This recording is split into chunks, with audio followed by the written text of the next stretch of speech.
हमारे प्रदेश के जिन क्षेत्रों में बारिश देरी से हुई है, वो किसान बरबटी की खेती करना चाहते हैं तो वो इसकी उन्नतशील प्रजातियों का चयन करके जल्द से जल्द बुआई कर दें। लेकिन बरबटी की खेती से अधिक पैदावार लेने के लिए खेत तैयारी से लेकर बुआई तक के सभी कार्यों को किस तरह से संपादित करें, इस बारे में जानकारी के लिए देखिए कार्यक्रम का ये अंश। लोबिया को चौला के नाम से भी जाना जाता है। यह एक दलहनी फसल है जो प्रोटीन, शर्करा, वसा, विटामिन और खनिज से भरपूर होती है। लोबिया की खेती दाल, सब्जी, हरी खाद और चारे के लिए की जाती है। लोबिया सूखे को सहन करने और जल्दी पकने वाली फसल है। यह मिट्टी में नमी बनाए रखने में मदद करती है। भूमि, लोबिया की खेती किसी भी प्रकार की भूमि में की जा सकती है। इसके अच्छे उत्पादन के लिए दोमट मिट्टी अधिक उपयुक्त मानी जाती है। अच्छे जल निकास और प्रचुर रूप से कार्बनिक पदार्थ वाली मिट्टी इसके लिए विशेष रूप से उपयुक्त होती है। चवला की उन्नत किस्में। आज के समय में चवला की कई किस्में विकसित है जो इस प्रकार से हैं। चवला की उन्नत किस्म पूसा फाल्गुनी, फसल अवधि 60 से 70 दिन, पौधा बौना और झाड़ीनुमा होता है।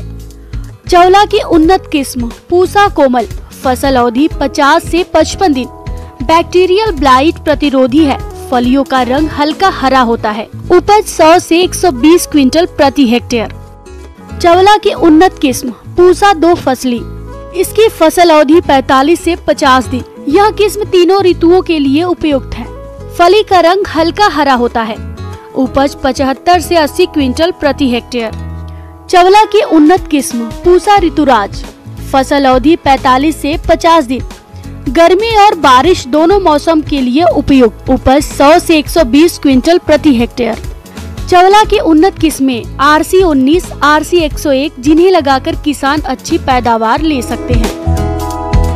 खेत की तैयारी। सबसे पहले खेत की मिट्टी पलटने वाले हल से गहरी जुताई कर दी जाती है। इसके बाद 2 बार देशी हल या कल्टीवेटर के द्वारा खेत की जुताई करके पाटा चलाकर खेत को समतल कर देते हैं। खाद और उर्वरक। फसल बुआई से पहले खेत में 10 से 12 टन सड़ी हुई गोबर की खाद और 2.5 किलो ट्राइकोडर्मा का इस्तेमाल करें। फसल बुआई के समय प्रति एकड़ खेत में 25 kilo urea, 25 kilo potash, 40 kilo DAP बुआई के समय डालते हैं। बीज की मात्रा। चवला की खेती के लिए बीज 15 से 20 किलो प्रति हेक्टेयर की आवश्यकता होती है। बीज उपचार। हाइब्रिड बीज पहले से उपचारित आते हैं। इनकी सीधी बुआई की जा सकती है। अगर घर पे तैयार किया हुआ या देशी बीज की बुआई करते हैं तो इसे कार्बेंडाजिम 2 ग्राम प्लस थीरम 2 ग्राम प्रति किलोग्राम बीज के हिसाब से उपचारित करके बुआई करनी चाहिए। बुआई का तरीका। चवला की फसल बुआई के समय पौधे से पौधे की दूरी 15 सेंटीमीटर और पंक्ति से पंक्ति की दूरी 45 से 50 सेंटीमीटर और बीज की गहराई 3 से 5 सेंटीमीटर रखते हुए बुआई करनी चाहिए। इससे फसल की बढ़वार अच्छी होती है और पैदावार अधिक मिलती है और किसान को अच्छा मुनाफा होता है। आइए जानते हैं अन्नदाता निःशुल्क फोन के माध्यम से पूछे गए समस्याओं का समाधान। अन्नदाता निःशुल्क फोन संपर्क सेवा के माध्यम से पूछे गए प्रश्नों में से आज हमने जिस प्रश्न को कार्यक्रम में शामिल किया है उसे पूछा है ग्राम इमलिया, जिला जबलपुर के कृषक गणेश माली ने। ये फलदार पौधों की बागवानी के बारे में जानकारी चाहते हैं।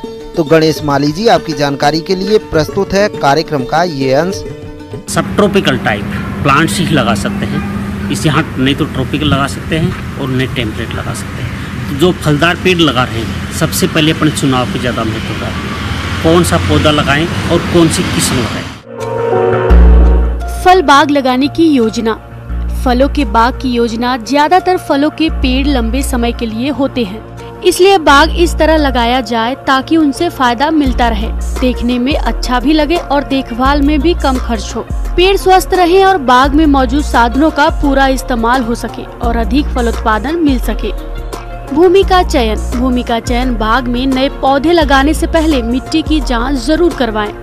फलों के बगीचों के लिए गहरी दोमट या बलुई दोमट मिट्टी अच्छी रहती है। जमीन में अधिक गहराई तक कोई भी सख्त परत नहीं होनी चाहिए। जमीन में भरपूर मात्रा में खाद होनी चाहिए और जल निकास का सही इंतजाम होना चाहिए। यहाँ इस क्षेत्र के लिए फलदार जो पेड़ है उनमें बेल लगा सकते हैं, अमरूद लगा सकते हैं, अनार लगा सकते हैं, आंवला है, करोंदा है, लेशवा है, इस तरह से फलदार नींबू वर्गीय है, नींबू वर्गीय में विशेष रूप से लाइम है, लगा सकते हैं। तो ये अपना फलदार पेड़ लगाएंगे। बेल की बात करें, बेल की बहुत अच्छी किस्में आ गई हैं, जिसमें मुख्य रूप से नरेंद्र बेल 1 है, नरेंद्र बेल 2 है, नरेंद्र बेल 5, नरेंद्र बेल 6, नरेंद्र बेल 7, नरेंद्र बेल 9, नरेंद्र बेल 16, नरेंद्र बेल 17, पंत शिवानी। फलों की उन्नत किस्में, आंवला की उन्नत किस्में कृष्णा कंचन NA 7, आनंद 1, बनारसी। अमरूद की उन्नत किस्में लखनऊ 49, अरका मृदुला, इलाहाबादी सफेदा। नींबू की उन्नत किस्में कागजी 12मासी, पंत लाइम, विक्रम, परमलीन। बेर की उन्नत किस्में गोला, सेव, उमरान, मुंडिया। अनार की उन्नत किस्में गणेश, मृदुला, सिंदूरी। आम की उन्नत किस्में दशहरी 51, लंगड़ा, तोतापुरी, केसर, हापुस। पपीता की उन्नत किस्में कुर्ग, हनीड्यू, पूसा, मेजेस्टी, पूसा नन्हा, honeydew, Pusa, delicious, red lady. खजूर की उन्नत किस्में हलावी, खरदावी, शामरान, बरही, मरजूल। बेर की बात करें तो बेर में गोला है, सेव है, मुंडिया है, उमरान है। नींबू की बात करें तो सौर लीमा है, लाइम है, कागजी लाइम है, विक्रम है। जो लेमन है इसके पंत सीवन है, पंत लेमन जिसको बोलते हैं, पंत लेमन बहुत अच्छी किस्म है, ये अपन लगा सकते हैं। अमरूद की बात करें तो जो इलाहाबादी सफ़ेदा है, लखनऊ 49 है, या लाल फ्लेश जो किस्म है वो लगा सकते हैं। लेशवा है, करण लेशवा है, बहुत अच्छी किस्म है। पौध लगाने की उचित दूरी, पौध लगाने के लिए 1 माह पूर्व रेखांकन करके फलदार पौधे के आकार, प्रकार और किस्म के हिसाब से दूरी रखते हुए गड्ढों की खुदाई करते हैं। गड्ढे का आकार 1 मीटर लंबाई, 1 मीटर चौड़ाई और 1 मीटर गहराई के आकार का खोदते हैं। इसके बाद प्रत्येक गड्ढे को गोबर की सड़ी हुई खाद 20 से 25 किलोग्राम, सुपर फास्फेट 250 ग्राम, क्यूनल फास 50 ग्राम, नीम की खली 2 किलोग्राम और गड्ढे की मिट्टी डालकर भर देना चाहिए। मिश्रण में खेत की ऊपरी मिट्टी को मिलाना चाहिए। बरसात शुरू होने से पहले मिश्रण से गड्ढे को खेत की सतह से कुछ ऊंचाई तक दबाकर भर देना चाहिए।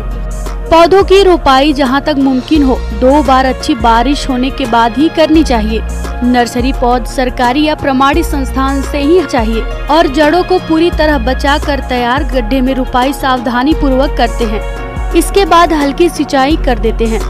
वहीं पौध लगाने का सही समय जुलाई से अगस्त माह उपयुक्त है। इस प्रकार किसान नए फल बाग लगाकर आने वाले समय में अच्छी आमदनी कमा सकते हैं। और जो छोटा पौधा होता है उसमें अपन निराई गुड़ाई समय पे करते रहे। हर 15 से 20 दिन में एक निराई गुड़ाई कर दें। और सिंचाई उसमें सर्दी का मौसम है तो 15 दिन पे और गर्मी में 5-7 दिन पे एक नियंत्रण रूप से सिंचाई करते हैं।